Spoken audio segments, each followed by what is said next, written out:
How to find your linked device.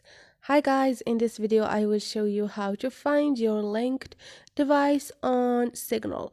It's so easy and quick, so let's jump in. First thing, go to your Signal application.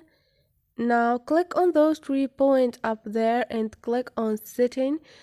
Now click on linked device, which is the second choice. And like you see, I have no devices linked.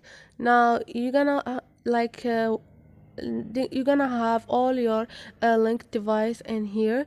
So and this is it guys. Hope this video was helpful to you, and if you liked the video, don't forget to subscribe and like.